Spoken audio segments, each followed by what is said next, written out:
Hi there, welcome. This is the Kelly's Astrology podcast, where you can find insight, guidance, and understanding through astrology. I'm Kelly, and I'll be your host.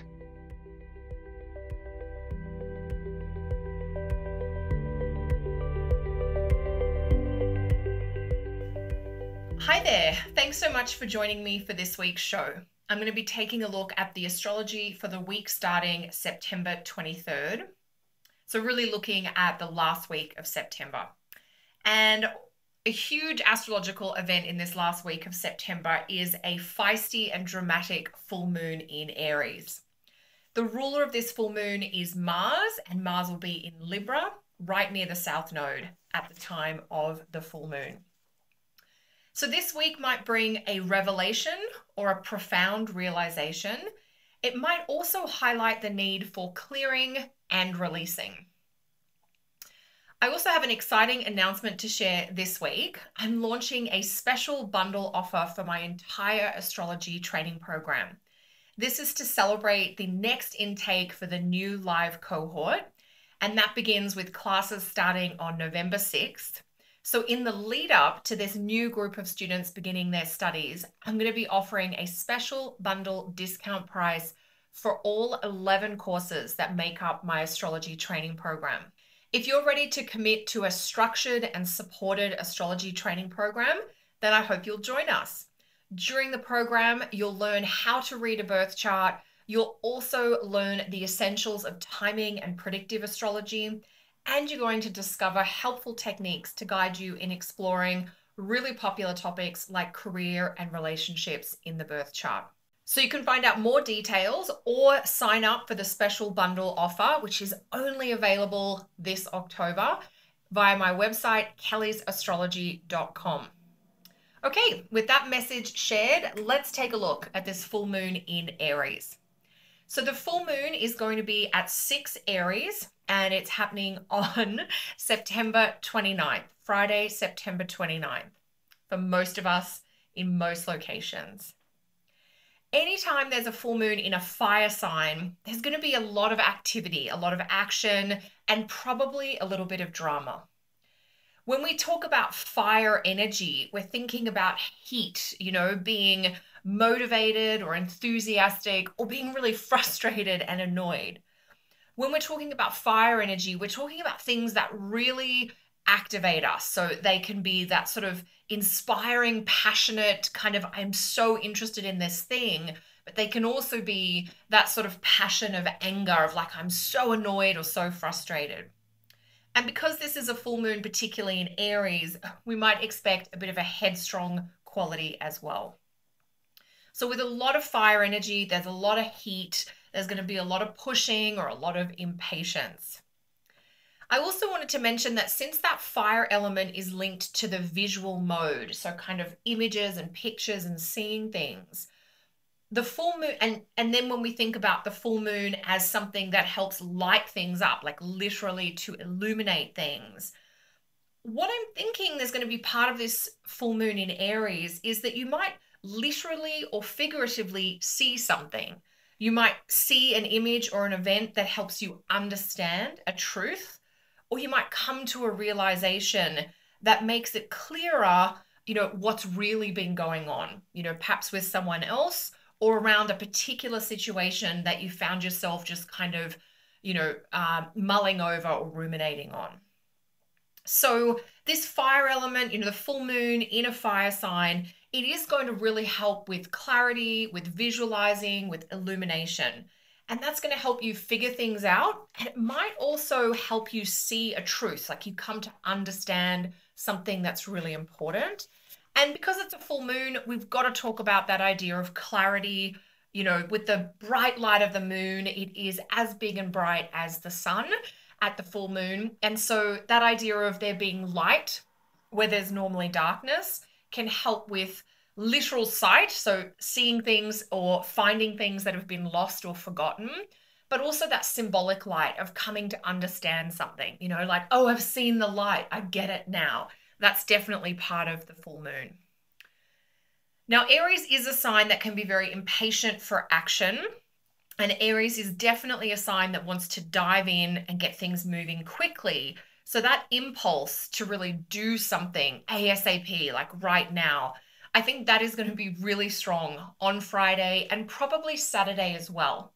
Just a little sidebar note there. The full moon is at 6 Aries, so it's very early after the moon comes into the sign of Aries. So we're going to have at least 24, probably 36 hours after the full moon itself, where the moon is still in the sign of Aries. And even though it won't be that peak full moon energy, it's still going to carry a lot of like peak Aries themes. So just because that impulse to do things quickly or immediately is there, should you or shouldn't you? That's really the million-dollar question, isn't it? But if you can channel some of the energy or that kind of motivation of this full moon in Aries into tasks that need to be done, decisions that need to be made, maybe annoying or slightly challenging things that you need to deal with or address, that might be one way of tapping into that full moon in Aries kind of desire to do things. And it might help you avoid making kind of an impulsive decision about something really big. So hopefully that'll just give you a little bit of perspective, but certainly that impulsive energy, that desire to make things happen quickly, or that frustration because things are not happening quickly, expect that to be quite strong Friday, Saturday, so the 29th and 30th. So that's a little bit about the full moon being in the sign of Aries. But one part that I want to focus on, because this is really the most striking thing about this full moon for me, is the ruler of the full moon being Mars, and Mars being with the South Node at the time of the full moon. So let me backtrack one bit and let's talk a little bit about Mars being in Libra, and then I'm going to spend a little bit of time talking about the South Node and what that might bring forward. So the ruler of the full moon in Aries in 2023 is Mars in Libra. And that is going to bring some different themes forward, put some contrasting energy into the mix under this full moon. So first off, Mars in Libra is technically Mars in the detriment condition. And anytime we've got a planet in the detriment condition, we're going to have some unstable energy, things being a bit inconsistent, fluctuating, or even a little bit erratic. We're also going to have an atypical quality. So Mars is kind of not his usual assertive, beeline, fast-paced self in Libra. So I want to keep that in mind. Mars in Libra is really less about making quick progress and often more about figuring out how to collaborate. So even though the full moon is in Aries, that lunation energy is activating the sign of Aries with all of that lovely impatience. The ruler is Mars in Libra, which is kind of torn between wanting to get things done and wanting to stay in partnership or collaboration with others. And that may actually reveal one of the key tension points that you find yourself navigating Friday, Saturday under this full moon in Aries, but ruled by Mars in Libra, is the question around, do I do this thing that's right for me or that I want to do on my timeline? Or do I adjust or accommodate the needs or priorities of someone important? Do I honor the partnership and the person that I'm connected to, or do I just do my own thing? So figuring that out is something we're all grappling with. So with the full moon in Aries, that desire to want to really move quickly is there, but the need to negotiate, to discuss things, or maybe to come to an agreement first, that's kind of what Mars in Libra is bringing forward. And those things, negotiation, discussion, figuring out how to come to some sort of compromise or agreement, that might mean that events and plans are unfolding more slowly than expected or more slowly than you might like. So we're going to have to kind of figure out how to regulate our impulses under this. Now, Mars in Libra definitely has an indecisive quality. And so there may be a little bit of that treading water kind of energy that you notice yourself experiencing as you're weighing up different options and choices. The scales that are part of the representation of the image of Libra, it's sort of that assessing and weighing, this, but what about that? Oh, but then what about this? And so it is a little bit kind of sitting there watching the scales go up and down rather than, linear progress, if you like. So that's an important piece, the weighing of the scales and the kind of trying to look at your pros and cons list, should you or shouldn't you? And being aware that having some moments of indecision or uncertainty are also part of this full moon because of the ruling planet Mars being in Libra. Now, that Mars in Libra is really motivated by fairness, by the idea of wanting a sense of kind of justice or equality or equanimity. How can we balance things? Now, it's sort of weird because typically a malefic planet like Mars or Saturn is associated with things that aren't balanced. And this full moon in Aries, ruled by Mars in Libra, might help reveal where there is a lack of balance, where things are kind of extremely lopsided. And then under the light of the full moon, we can try to work through what are we going to do about this imbalance or this lopsidedness, if that's one of the things that you're becoming clear on under this full moon. So there's some themes so far about the full moon being in the sign of Aries. There's a few themes about the ruler of the full moon being Mars in Libra. But I do want to get to this piece, and I know I said it a few moments ago, the thing that is most interesting and perhaps most significant about this full moon in Aries is that Mars is on the South Node at the time of the full moon. And the South Node is, in the Indian or Vedic traditions of astrology, the nodes are considered on par in terms of significance with the planets. So you could think about this as like the ruler of the full moon, Mars, is conjunct a planet or conjunct something really significant. And so what is the South Node going to bring in? And in some ways, the themes I'm going to tell you now about the South Node influence on this full moon may be the strongest themes that we're all working with Friday, Saturday, as we go through this full moon. So the South Node is going to add this quality of emptying out, kind of clearing, and it even indicates the possibility of an ending, something that, kind of needs to be completely removed from your life, whether it's like a habit that you're going to ditch, whether it's an obligation that you're walking away from, whether it's a tendency you're letting go, whether it's physical stuff that you're ready to kind of move out of your life. So that idea of clearing, emptying, and endings, the South Node's bringing some of those themes through. Now, the South Node is a releasing point. It represents the removal of gunk or waste products, like taking out the garbage. And so when we have a full moon, which is sometimes about release anyway, and the ruler of the full moon is on the South Node, we're really getting this sense of letting go. We're not going to fight anymore. We can't force things to go where we want them to go. We kind of just have to hands off, step back, and how is it going to unfold if you stop trying to push it, essentially. And so the idea here, there is something, maybe it sounds a little bit passive, but I hope you know what I mean in terms of, there are things that we're sometimes really trying to make happen. We put a lot of energy into. And the question that I would ask under this full moon with the ruler Mars on the South Node is, what happens if you stop pushing? What happens if you stop fighting? What happens if you lay down your swords? What shifts in the dynamic? What comes forward that can't come forward when you're pushing?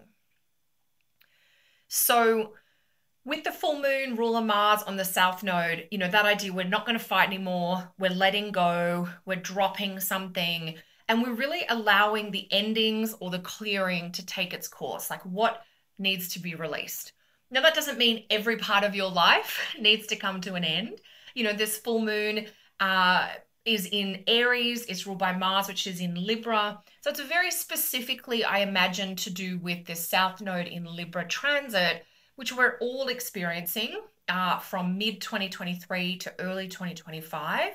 And this is one of those activations that really highlights the South Node in Libra transit. So think about the Libra part of your chart and think about those topics and those areas of your life as where you may be needing this clearing out, this emptying, there's not fighting, or maybe that's where you need some type of ending. The South Node is also a really emotional influence. It's not logical, it's not rational, it's more kind of a little bit reactive, but sort of more primal, instinctive, if you like.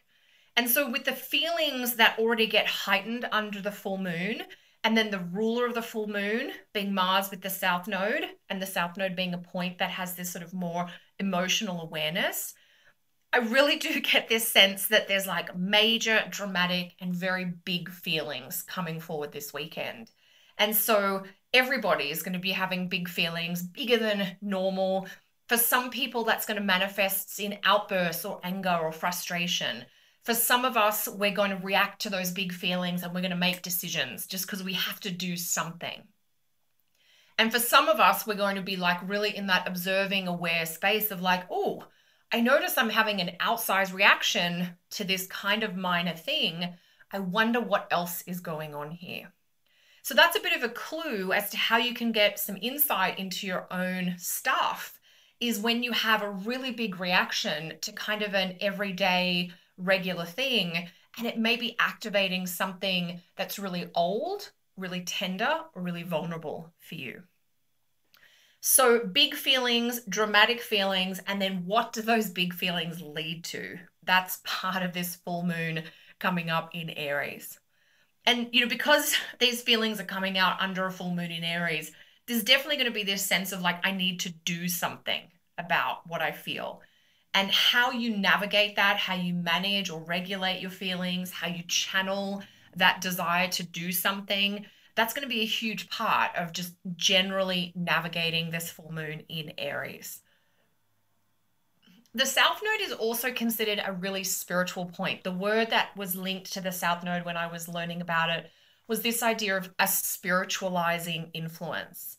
And so I think that's a really important piece to consider as well, because when the South Node sort of spiritualizes something, and Mars, the ruler of this full moon, is spiritualized, if you like, through this closeness to the South Node, it can show that priorities and perspectives are changing, that what you value might be different. And what that tends to indicate, the South Node tends to kind of pull us away from ambition or accumulation. Some of the things that society kind of upholds as markers of success, but that maybe don't actually feel good to our insides. So this South Node can be a little bit of pushing back on external expressions of success or definitions of happiness, if you like. And that might mean that under this full moon in Aries ruled by Mars on the South Node, that you might find yourself wanting to give something up. You might want to downsize or simplify.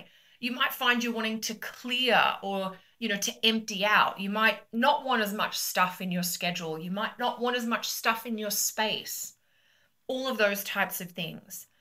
And what you're kind of drawn towards is you may not want to put so much energy and effort into achieving. And instead, with this Mars-South Node combination, you might be questioning who or what really matters.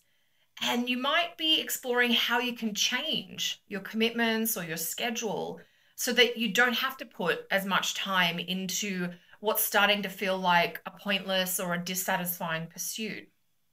Instead, you might be focusing on or exploring or maybe getting curious about those intangible things that add up to a well-lived life, which are often much simpler than we're kind of led to believe. And so, this idea of like, what are the simple little things, whether that's a walk with a friend or time outside or, a leisure activity that's restorative, like reading a book versus watching TV, for instance, doing something with other people in real life. So you're kind of questioning, what are these intangible things that might add up to a well-lived life? And there may be some course correction that's required. If you've been putting a lot of energy into pursuing a goal or an objective that maybe no longer feels like it's as important, that's going to be a big shift. And some of these kind of threads that come out of the South Node activation, they're kind of in line with some of the Buddhist ideas about non-attachment. They're certainly kind of on the same thread as some of the current ideas that are emerging about simplifying life towards things that really help us as humans, like having sunlight on our skin in the morning or spending actual live time with people we love, whether it's a video call, whether it's getting together in person. Those kinds of simple, not expensive, but really rich things that add to quality of life. So with this Mars on the South Node, there is this sense of questioning or maybe realizing that there is a particular thing in your life, a pattern or a priority, maybe even a partnership that is more draining and depleting than it is kind of restoring or invigorating. And that's where we're going to be wanting to make those changes.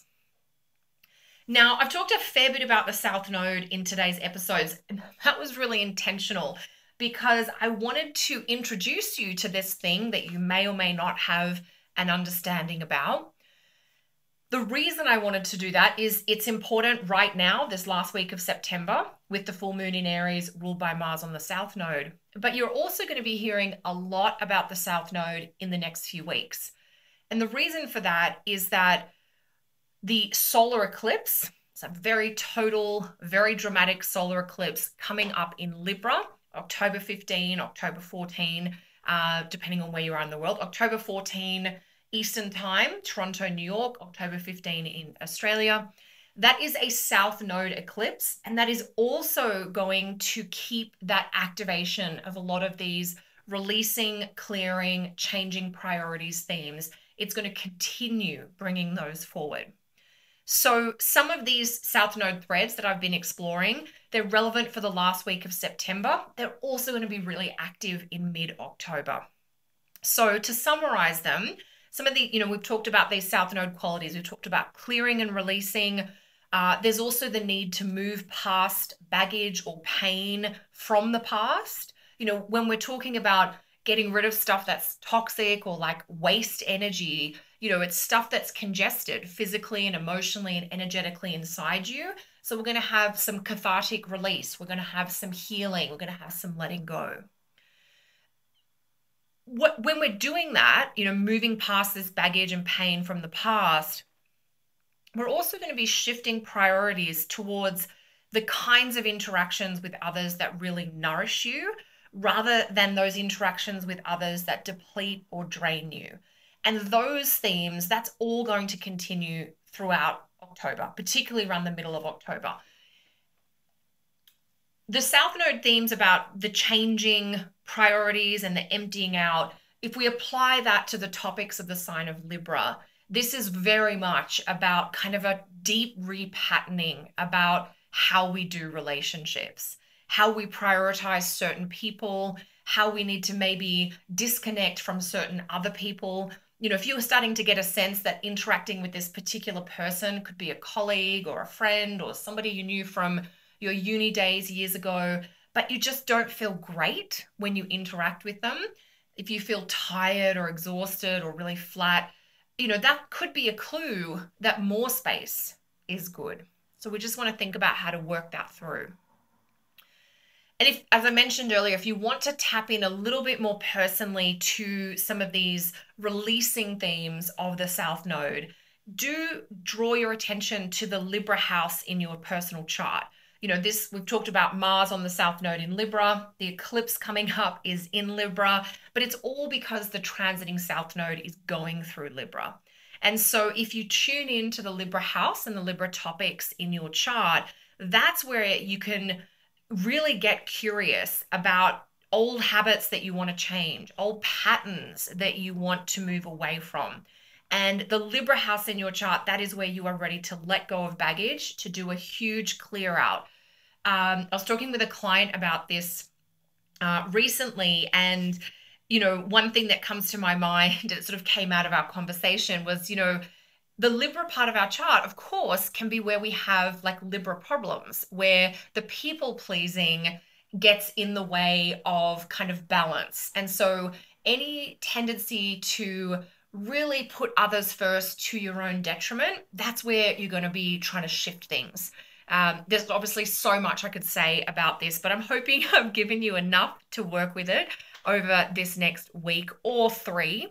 So, getting curious about changing old habits and patterns, letting go of baggage, and doing a huge clear out, like either literally or symbolically, about the Libra part of your chart. Let's think about releasing, clearing, simplifying.